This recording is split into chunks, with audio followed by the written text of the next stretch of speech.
Hello students, welcome to the channel Scorpions English।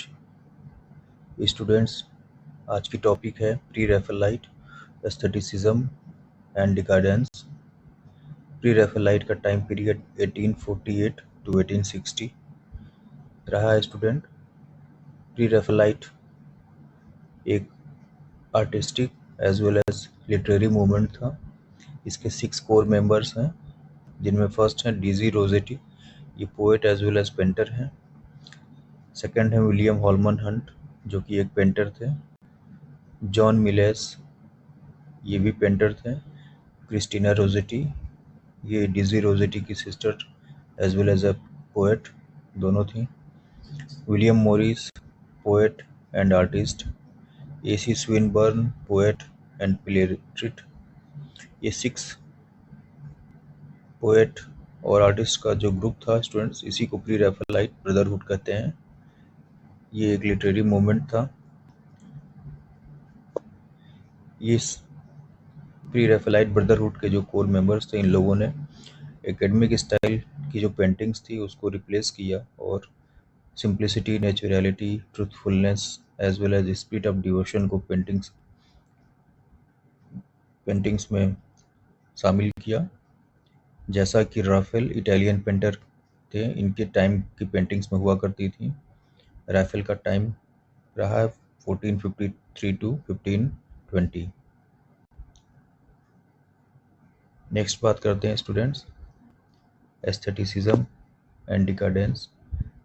1880 to 1901 aestheticism एक art movement था in later part of 19th century.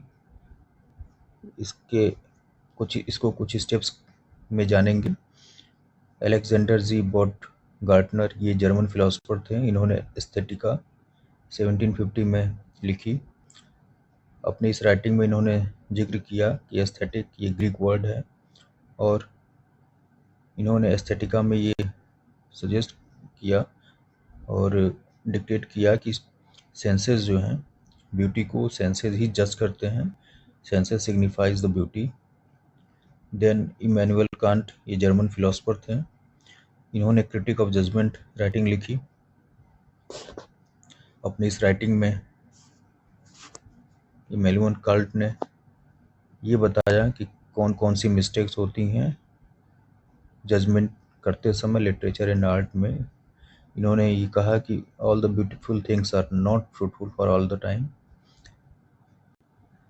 आप समझ सकते हैं स्टूडेंट्स इसको, all the glitters are not gold. जैसे चमकती हर चीज़ सोना नहीं होती, वैसे ही हर सारी ब्यूटीफुल थिंग्स फ्रूटफुल नहीं होती हैं हमारे आर्ट और लिटरेचर दोनों के लिए। देन थर्ड थे फ्रेडरिच सिलर, ये जर्मन फिलोसोफर थे। इन्होंने एस्थेटिक लेटर लिखा, उनकी राइटिंग थी। देन थॉमस कार्लिल, ये Scottish essayist, historian and philosopher थे। इन्होंने क्रिटिकल एंड मिसलेनियस एसेज लिखा। ये फ्रेडरिच सिलर से इन्फ्लुएंस थे। एंड वाल्टर पैटर, ये ऑक्सफोर्ड प्रोफेसर थे। ये इंग्लैंड में ये और इनके फॉलोअर्स ने एस्थेटिसिज्म को स्प्रेड किया। वाल्टर पैटर और इनके फॉलोअर्स ने फ्रेंच स्लोगन को यूज़ किया, आर्ट फॉर आर्ट सेक। इनका ये मूवमेंट अगेंस्ट मोरालिटी था, क्योंकि इनका ओनली पर्पस था कि art should be towards beauty. Art में हमें ब्यूटी को शो करना ही हमारा पर्पस होना चाहिए। And lastly student decadence, aestheticism की तरह ये भी लेट 19th सेंचुरी का आर्टिस्टिक एंड लिटरेरी मूवमेंट था in western Europe. Theophile courier and Charles Baudelaire ने डिकाडेंट टर्म दिया लेस फ्रीवर्स ड्यूमाल राइटिंग में। डिकाडेंस फर्स्टली फ्रांस में स्प्रेड हुआ, देन थ्रू आउट यूरोप ये स्प्रेड हुआ, एंड लास्टली यूनाइटेड स्टेट्स में। मॉन्टेस्क्यू, जो कि इनलाइटमेंट फिलोसोफर थे, इन्होंने रीज़न बताया कि रोमन एम्पायर का डिक्लाइन क्यों हुआ। इन्होंने रीज़न में कहा कि moral decay and loss of cultural standards ही रोमन एम्पायर का डिक्लाइन का फर्स्ट एंड लास्ट रीज़न रहा है। डिकेडेंस के आर्ट और लिटरेचर में स्टूडेंट्स कोई स्पेस नहीं था सिंपैथी का, फीलिंग्स का, इमोशन का एंड सेंटिमेंट्स का।